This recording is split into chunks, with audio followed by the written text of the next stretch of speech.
proclaims the greatness of the Lord.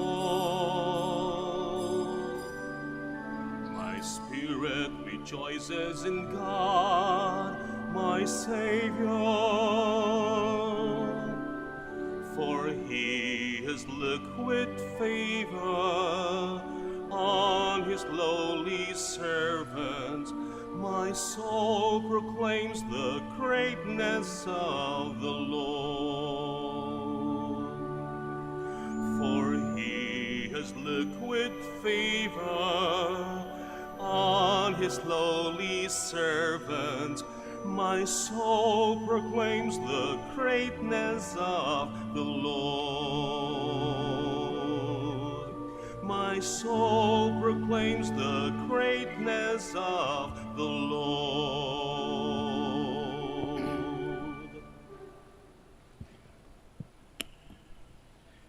In the name of the Father, and of the Son, and of the Holy Spirit. Amen. The Lord be with you. And with your spirit. We give thanks to the Lord for giving us another day, a journey in our life, in our struggle, but with a firm hope, knowing all the while that we have a Mother who always intercedes for us, with his Son, our Lord Jesus Christ, whose unending grace will always strengthen us, so that notwithstanding our lapses, he will be rising up again, and in the end, his grace will win over our weaknesses and failures. Assured of his help, assured of his strength, assured of his mercy, one more time, we ask the Father for forgiveness and compassion.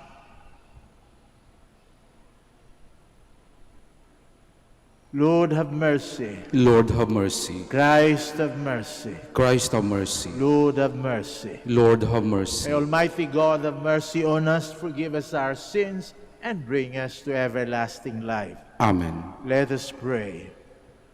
Grant, O Lord, that we may always revere and love your holy name, for you never deprive of your guidance those you set firm on the foundation of your love. Through our Lord Jesus Christ, your Son, who lives and reigns with you in the unity of the Holy Spirit, one God, forever and ever. Amen. Please be seated. A reading from the book of Genesis. The Lord appeared to Abraham by the terebinth of Mamre, as Abraham sat in the entrance of his tent, while the day was growing hot. Looking up, he saw 3 men standing nearby. When he saw them, he ran from the entrance of the tent to greet them, and bowing to the ground, he said, "Sir, if I may ask you this favor, please do not go on past your servant. Let some water be brought, that you may bathe your feet, and then rest yourselves under the tree. Now that you have come this close to your servant, let me bring you a little food, that you may refresh yourselves, and afterward you may go on your way." The man replied, "Very well, do as you have said." Abraham hastened into the tent and told Sarah, "Quick, 3 measures of fine flour, knead it and make rolls." He ran to the herd, picked out a tender, choice steer, and gave it to a servant who quickly prepared it. Then Abraham got some curds and milk, as well as the steer that had been prepared, and set these before them, and he waited on them under the tree while they ate. They asked him, "Where is your wife Sarah?" He replied, "There in the tent." One of them said, "I will surely return to you about this time next year, and Sarah will then have a son." Sarah was listening at the entrance of the tent, just behind him. Now Abraham and Sarah were old, advanced in years, and Sarah had stopped having her womanly periods. So Sarah laughed to herself and said, "Now that I am so withered, and my husband is so old, am I still to have sexual pleasure?" But the Lord said to Abraham, "Why did Sarah laugh and say, 'Shall I really bear a child, old as I am?' Is anything too marvelous for the Lord to do?" At the appointed time, about this time next year, I will return to you, and Sarah will have a son. Because she was afraid, Sarah dissembled, saying, "I didn't laugh." But he replied, "Yes, you did." The word of the Lord. Thanks be to God. The Lord has remembered his mercy. The Lord has remembered his mercy. My soul proclaims the greatness of the Lord. My spirit rejoices in God, my Savior. The Lord has remembered his mercy. For he has looked with favor on his lowly servant. From this day all generations will call me blessed.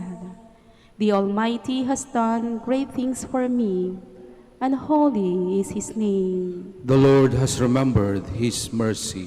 He has mercy on those who fear him in every generation. He has filled the hungry with good things, and the rich he has sent away empty. The Lord has remembered his mercy. He has come to the help of his servant Israel, for he has remembered his promise of mercy, the promise he made to our fathers, to Abraham and his children forever. The Lord has remembered his mercy. Please stand. Alleluia, alleluia, alleluia. Christ took away our infirmities and bore our diseases. Alleluia, alleluia, alleluia. The Lord be with you. And with your spirit. A proclamation from the Holy Gospel according to Matthew. Glory to you, O Lord. When Jesus entered Capernaum, a centurion approached him and appealed to him, saying, "Lord, my servant is lying at home paralyzed, suffering dreadfully." He said to him, "I will come and cure him." The centurion said in reply, "Lord, I am not worthy to have you enter under my roof. Only say the word, and my servant will be healed. For I too am a man subject to authority, with soldiers subject to me. And I say to one, 'Go,' and he goes, and to another, 'Come here,' and he comes. And to my slave, 'Do this,' and he does it." When Jesus heard this, he was amazed and said to those following him, "Amen, I say to you, in no one in Israel have I found such faith. I say to you, many will come from the east and the west and will recline with Abraham, Isaac, and Jacob at the banquet in the kingdom of heaven. But the children of the kingdom will be driven out into the outer darkness, where there will be wailing and grinding of teeth." And Jesus said to the centurion, "You may go, as you have believed, let it be done for you." And at that very hour his servant was healed. Jesus entered the house of Peter and saw his mother-in-law lying in bed with a fever. He touched her hand, and the fever left her, and she rose and waited on him. When it was evening, they brought him many who were possessed by demons, and he drove out the spirits by a word and cured all the sick, to fulfill what had been said by Isaiah the prophet. He took away our infirmities and bore our diseases. The Gospel of the Lord. Praise to you, Lord Jesus Christ. Please be seated. Kamangha-manghang pananampalataya, yan ang naging sagot ng ating Panginoong Jesucristo nang makaharap niya ang isang senturyong Romano na nagmamalasakit sa kanyang alipin. Iba ang ugali nitong sundalong ito. He was more than a gentleman and an officer. He did not deserve only to be addressed as sir. More than that, the centurion showed his faith in our Lord Jesus Christ in such an outstanding way. Kaya ang pananampalataya ay hindi lamang ngawa, ito'y gawa. Pinakikita sa ugali. Kaya kahit na itong senturyon na ito'y Romano, daig pa yung mananampalatayang Hudyo. Yung mga Hudyo, sinasabi, sila'y nananampalataya sa tunay na Diyos. Mga pagano, itong Romano. Pero nung makita ng ating Panginoong Jesucristo, higit pa yatang nananampalataya itong Romanong ito kaysa sa kanyang mga kababayan. Bakit? Pinakita sa gawa.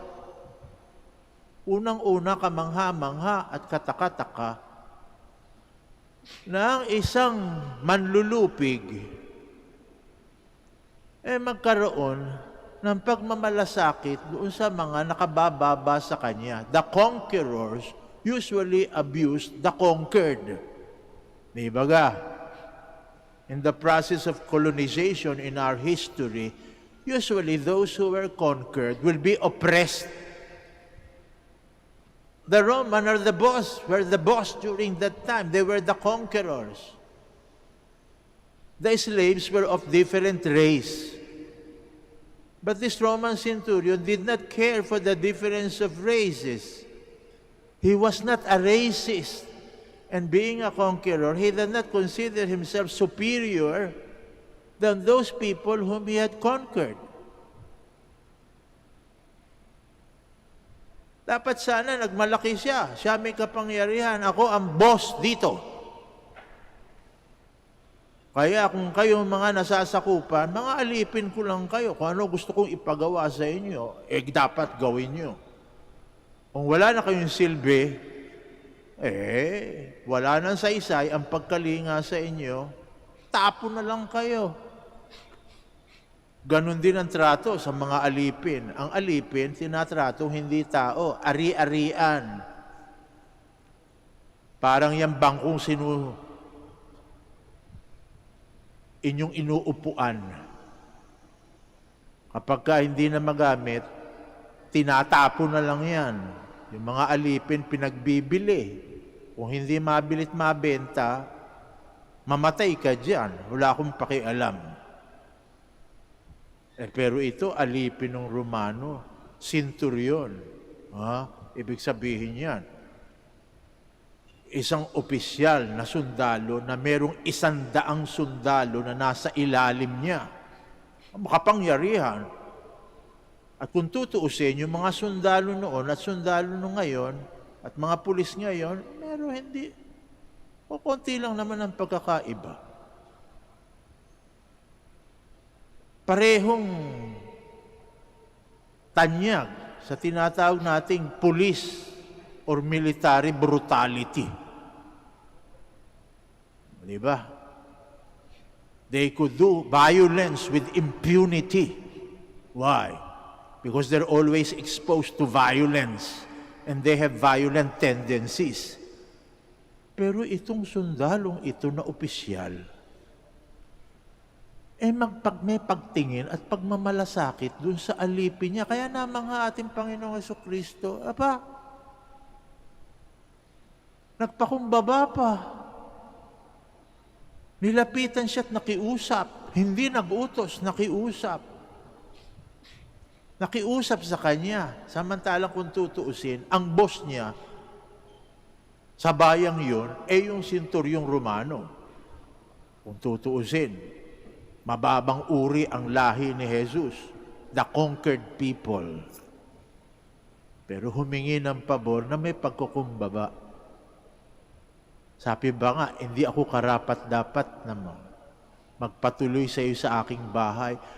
Kaya pwede ba sabihin mo na lang, sapagkat ako'y nananampalataya sa isang salita mo lamang, gagaling na yung alipin ko. O, yun.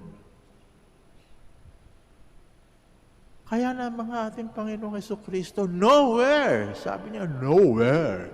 Sabi niya ganun, here in my own country have I found the faith as much as these Roman centurions. Oh, ayun sabi niya tuloy. Kaya yung salita ng centurion, lagi nating inaalala bago tayo mangumunyon. Lord, I'm not worthy that you should enter under my roof, but only say the word and my soul shall be healed. Doon galing yon. Doon sa salita ng centurion, na pagano, na Romano, na hindi kalahi ni Kristo, pero nanampalatayang matindi sa pag-uugali niya. Ano ibig sabihin nun? Yung sundalong Romano, ang tingin sa kapangyarihan niya, isa lang ibig sabihin, pagsisilbi. There is only one power, and there is only one exercise to power, the power to serve. At yung kanyang mataas na kinatatayuan, binigay sa kanya ng Panginoon, hindi upang magmalaki at mang-abuso, kundi magsilbi. Huwag mong sabihing alipin yung pinagsisilbihan niya. Kung gaano ka kataas, ganun din dapat ang pagsisilbi mo, katinding pagsisilbi na gagawin mo doon sa mga nakabababa. Oh, nakamangha-mangha. Kadalasan yung mga nasa itaas, ang tingin sila pagsisilbihan. Power is an entitlement. They might be first in everything. First in privileges. First in honor and respect. Diba? First in everything. First to be served. First in comfort. Because they are entitled to it. Because they have power. Powerful. Pero itong centurion, he considered this power. There is only one meaning, the power to serve. Yung ikalawang milagro, katakataka rin, ha? Si Pedro nagmalasakit dun sa biyanan niya. May sakit yung biyanan niya. Oh. Bihira yun, ha? Yung mapagmahal sa biyanan, ha? Kasakit yung biyanan, nagmalasakit si Pedro, pumunta kay Kristo, yung biyanan ko po may sakit. Diba? Kadalasan, sinasabi natin, yung mga biyanan, kung tingnan natin, buwisit sa buhay yan eh. Kadalasan na nag-aaway, yung magbiyanan. Ito si Pedro. Mahal niya yung biyanan niya. Bakit hindi niya mamahalin? Heto, pagkatapos na pinagaling ng ating Panginoong Jesucristo, ano sinabi sa salaysay? Tumayo na at pinagsilbihan si Jesus. Ibig sabihin yung biyanan niya, mapaglingkod, mapagsilbi. Sino hindi magmamahal sa isang biyanang ganong? Thoughtful. Ever ready to serve you in your needs. O kaya yung binigay na biyaya ng Diyos sa kanya, pinagaling siya. Sabi niya, pinagaling ako ng Diyos, ang dahilan nito ay para maipagpatuloy ko yung pagsisilbi ko. O kaya nagsilbi. O kaya aral na dapat nating malaman tayong mga nandito sa Manaoag na maraming hinihingi. Hindi masama yung manghingi. Sapagkat ang Diyos masaya pag nagbibigay, hindi kuripot yan. Yung mga kuripot talagang masakit pag nagbibigay. Hindi makahugot dun sa kanilang bulsa. Parang kinukurot. Yung kanilang pitaka kapag magbibigay na, nakangiwi yan. Hindi naman ganun ng Diyos, hindi naman kuripot. Mapagbigay, yung mga mapagbigay, masaya habang nagbibigay sapagkat hindi sila nauubusan. Ang Diyos hindi nauubusan, kaya sige, humingi kayo ng humingi. Pero pag binigyan kayo, alamin ninyo kung bakit kayo binigyan. O gumalang ako sa sakit ko, ano ibig sabihin nun?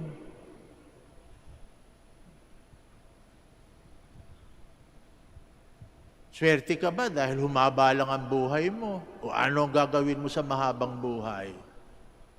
Sumaya ba ang mga kasambahay mo nung humaba ang buhay mo? May pinasasaya ka bang mga tao dahil humaba ang buhay mo? Sapagkat maalalahanin ka, mapaglingkod ka, o ikaw'y nandoon lang at inaabuso mo yung mga tao na nakapaligid sa iyo, na akala mo kaya ka binigyan ng buhay para magmalaki, mag-good time, habang yung iba, binubusabos mo. Yan ba dahilan kung bakit ka binigyan ng buhay? Yan ba dahilan kung bakit binigyan ka ng sabi mo, bigyan niyo ako ng konting kayamanan. O bakit ka binigyan ng konting kayamanan sinasabi mong idadagdag sa kayamanan mo pa? Yan ba para makatungtong sa alta sosyedad? Yung ba'y binigay sa iyo dahil dyan? Ano pa mga hinihingi natin? Hinihingi natin tayo pumasa sa board. Dati humingi para makapasa sa board, para makapagyabang, makapag-party at sabihin, oy, nakapasa ako sa board. O gagamitin mo yung pagkapasa mo sa board para ikaw ay maging professional na nagsisilbi doon sa mga taong hindi kaya na humingi ng paglilingkod ng mga professional. O ano mga hinihingi ninyo? Pwede niyong gamitin pagkatapos. Yung para lang mag-good time. Diba natin naiisip na kaya ako binigyan pa ng mahabang buhay hindi pa natatapos ang misyon na ibinigay sa akin ng aking Panginoon. Kaya humahaba-haba pa buhay natin.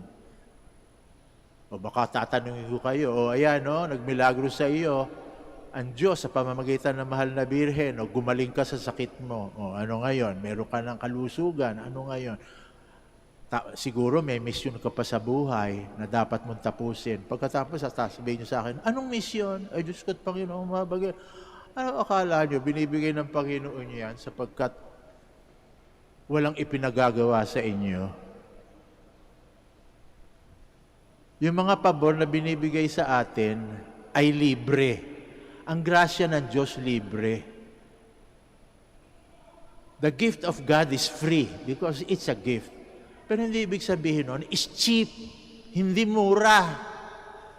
Kahit na yan libre, hindi mura. Hindi mo basta ginagasta yan ng kung papaano. Kaya binigay sa iyo yan para pagyamanin din. Hindi dapat lamang yan ipagsilbi para lang sa sarili, ipagyabang, ipang-abuso, ipambusabo sa kapwa-tao. Ang hirap, yung iba hindi nalalaman itong pananampalatayang ginawang halimbawa sa atin ng Panginoon sa senturyon at doon sa biyanan ni San Pedro. There is only one right use of power.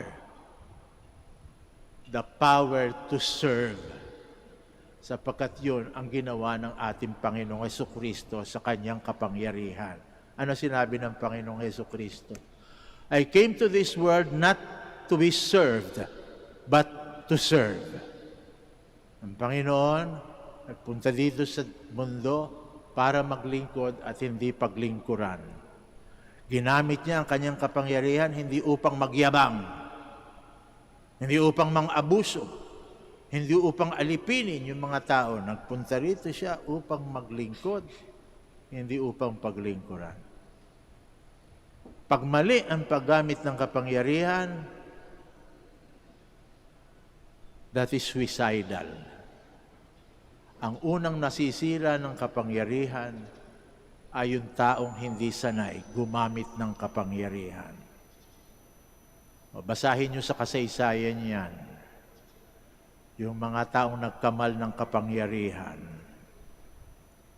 Pero yung kapangyarihan ginamit sa pang-aabuso lamang. Sila ang unang nasisira because power corrupts and absolute power corrupts absolutely. Kaya pag kayo naging makapangyarihan, ingat sa paggamit. Bakit? Sapagkat ang unang magiging biktima ng kapangyarihan kapag ka hindi ginamit na mabuti ay inyong sarili. Kaya marami yung mga hindi sanay gumamit ng kapangyarihan ang nasisira. Kaya tingnan nyo sa lipunan, maraming may kapangyarihang sira. Bakit? Hindi ginamit yung kapangyarihan sa paglilingkod. Naway maging aral sa atin ang aral na tinuro ng senturyong Romano at ang biyanan ni San Pedro. We all stand now to offer our prayers. For every petition, we are going to say, Lord, hear our prayer. Lord, hear our prayer, that the Church in all places may consider no one a foreigner or outsider. Let us pray to the Lord. Lord, hear our prayer. That those who govern our civil life may treat every person with justice and equality. Let us pray to the Lord. Lord, hear our prayer. That we may learn to understand and accept those people who differ from us in beliefs, race, or background. Let us pray to the Lord. Lord, hear our prayer. That the elderly, the lonely, and the sick may receive the comfort of God's love in their distress. Let us pray to the Lord. Lord, hear our prayer. That our departed brothers and sisters may be welcomed into the kingdom of eternal life. Let us pray to the Lord. Lord, hear our prayer. We include most especially in our prayers those people who are in the position of power, so that they may not use that power as a position to take advantage, but rather a position wherein they could serve and not seek to be served as entitlement of their high position. All this we ask in the name of Jesus Christ our Lord. Amen. Please be seated.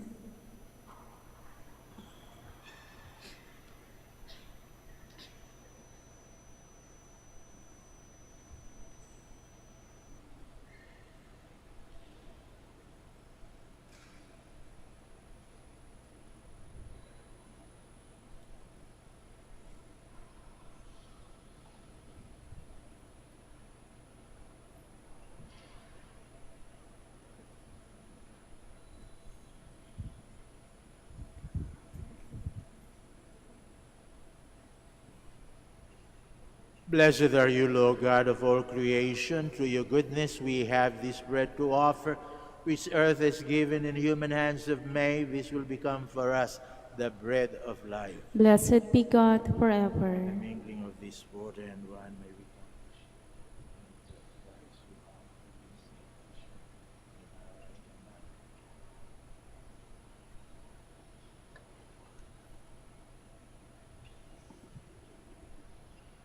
Blessed are you, Lord God of all creation. Through your goodness we have this wine to offer, fruit of the vine, works of human hands. This will become our spiritual drink. Blessed be God forever.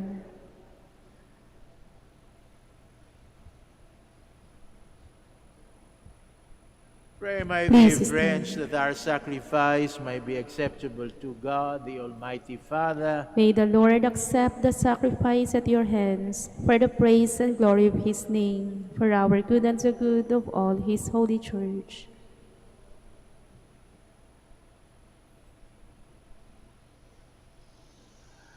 Receive, O Lord, we ask, the prayers of your people with these sacrificial offerings, that through the intercession of Blessed Mary, the mother of your Son, no petition may go unanswered, nor request be made in vain, through Christ our Lord. Amen. The Lord be with you. And with your spirit, Lift up your hearts. we lift them up to the Lord. Let us give thanks to the Lord our God. It is right and just. It is truly right and just, our duty and our salvation, to praise your mighty deeds in the exaltation of all the saints, and especially as we celebrate the memory of the Blessed Virgin Mary, to proclaim your kindness as we echo her thankful hymn of praise.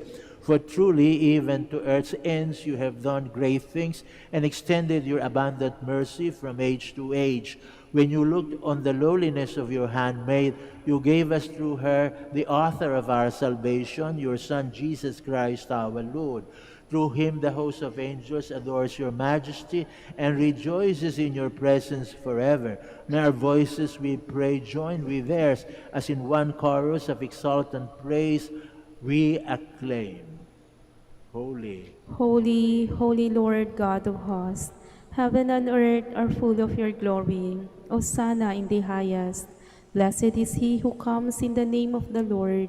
Hosanna in the highest. Please kneel. you are indeed holy, O Lord, the fount of all holiness. Make holy, therefore, these gifts, we pray, by sending down your Spirit upon them like the dew fall, so that they may become for us the body and blood of our Lord Jesus Christ. At the time he was betrayed and entered willingly into his passion, he took bread, and giving thanks, he broke it. He gave it to his disciples, saying, "Take this, all of you, and eat of it, for this is my body, which will be given up for you."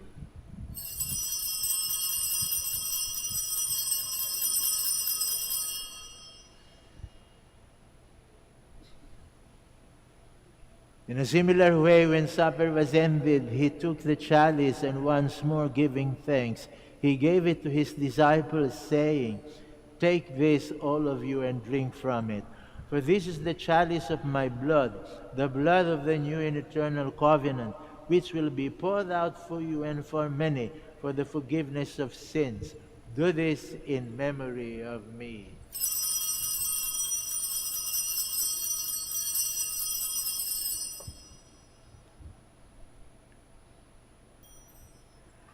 The mystery of faith. When we eat this bread and drink this cup, we proclaim your death, O Lord, until you come again. Therefore, as we celebrate the memorial of his death and resurrection, we offer you, Lord, the bread of life and the chalice of salvation, giving thanks that you have held us worthy to be in your presence and minister to you. Humbly we pray that, partaking of the body and blood of Christ, we may be gathered into one by the Holy Spirit. Remember, Lord, your church spread throughout the world, and bring her to the fullness of charity, together with Francisco, our Pope, Socrates, our Bishop, Fidelis, our auxiliary bishops, Gerard, the Master of the Order, and all the clergy. Remember also our brothers and sisters who have fallen asleep in the hope of the resurrection, and all who have died in your mercy. Welcome them into the light of your face. Have mercy on us all, we pray, that with the Blessed Virgin Mary, Mother of God, Saint Joseph, her beloved spouse, with the blessed apostles, Saint Dominic and Saint Francis, and all the saints who have pleased you throughout the ages, we may merit to be co-heirs to eternal life, and may praise and glorify you through your Son, Jesus Christ. Through him, and with him, and in him, O God, Almighty Father, in the unity of the Holy Spirit, all glory and honor is yours forever and ever. Amen. Please stand. Jesus loves us, and in his love for us, he taught us to call his own Father our Father. So we have the courage to say, Our Father, Who art in heaven, hallowed be thy name. Thy kingdom come, thy will be done on earth as it is in heaven. Give us this day our daily bread, and forgive us our trespasses, as we forgive those who trespass against us. And lead us not into temptation, but deliver us from evil. Deliver us, Lord, we pray, from every evil. Graciously grant peace in our days, that by the help of your mercy we may be always free from sin and safe from all distress, as we await the blessed hope and the coming of our Savior, Jesus Christ. For the kingdom, the power, and the glory are yours, now and forever. Lord Jesus Christ, who said to your apostles, "Peace I leave you, my peace I give you," look not on our sins, but on the faith of your church, and graciously grant her peace and unity in accordance with your will, who live and reign forever and ever. Amen. The peace of the Lord be with you always. And with your spirit. We offer one another the sign of peace. Peace be with you. Peace be with you.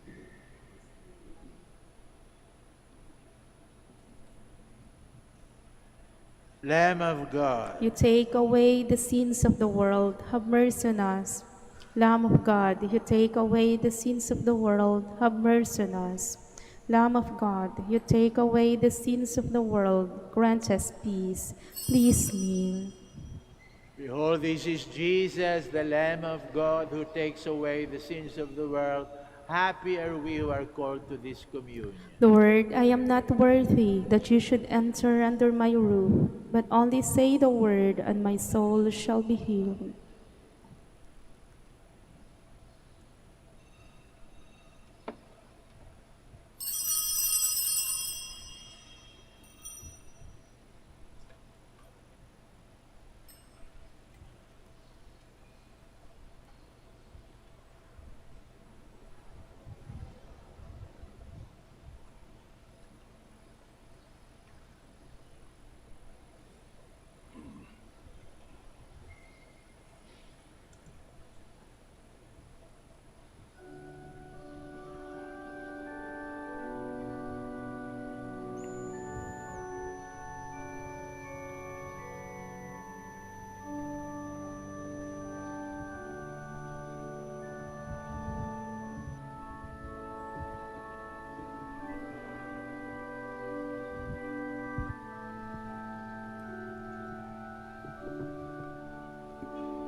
pasto na nagtatanggol sa iyong kawan, di nagbabago ang iyong pagmamahal.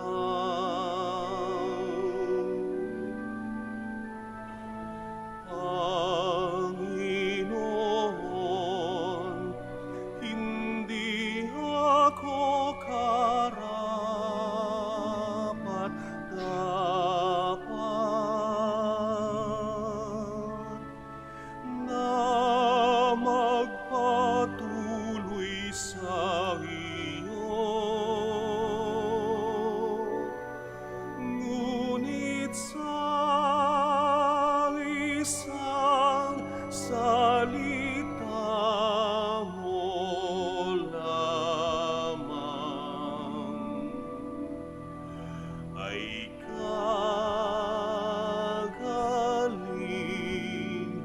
na ako.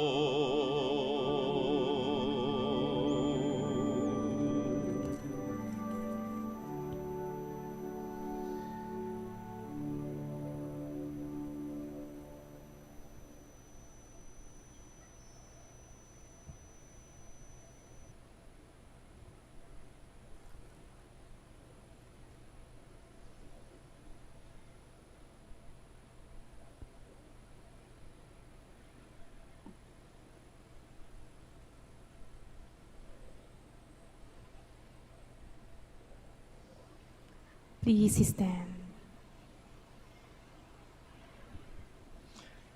Let us pray. Renewed and nourished by the sacred body and precious blood of your Son, we ask of your mercy, O Lord, that what we celebrate with constant devotion may be for our sure pledge of redemption through Christ our Lord. Amen. Kami po ito pusong nagpapasalamat sa inyong lahat na nakiisa sa ating pagdiriwang ng Santa Eucharistia. Naway pagpatuloy niyo ang pagdarasal sa mga naglilingkod sa inyo dito sa Basilica Minore of Our Lady of the Holy Rosary of Manaoag. Makakaasa kayong kami naman dito ay magpapatuloy din ang pagdadasal para sa inyo at sa inyong mga pamilya. The Lord be with you. And with your spirit. May Almighty God bless you, the Father, the Son, and the Holy Spirit. Amen. The Mass is ended. Let us go in peace to love and serve the Lord. Thanks be to God. Now please join me as we pray for the blessing of the sick, and then followed by the prayer for the blessing of rosaries and other religious articles. Our help is in the name of the Lord, Who made heaven and earth. God, our Almighty Father, by your blessing you give us strength and support in our frailty. Turn with kindness towards our sick and aging brothers and sisters. Free them from all illness and restore them to good health through the intercession of Our Lady of the Rosary of Manaoag, so that in the sure knowledge of your goodness they will gratefully bless your holy name. We ask this through Christ our Lord. Amen. In memory of the mysteries of the life, death, and resurrection of our Lord Jesus Christ, and to the honor and glory of the Blessed Virgin Mary, Mother of Christ, Mother of the Church, Our Lady of the Rosary of Manaoag, may these rosaries, images, candles, oil, and other religious articles be blessed and made holy. In the name of the Father, and of the Son, and of the Holy Spirit. Amen. Amen.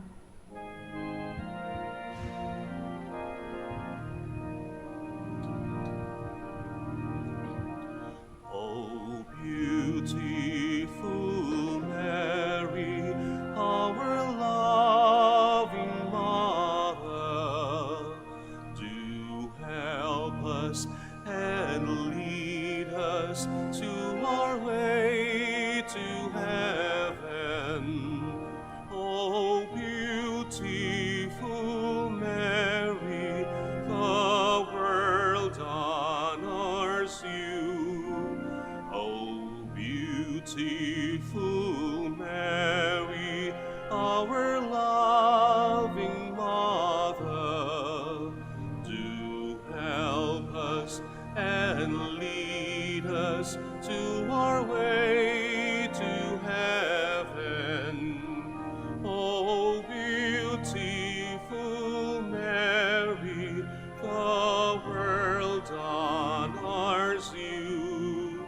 O beautiful Mary, our loving Mother, do help us and lead us to our way to heaven.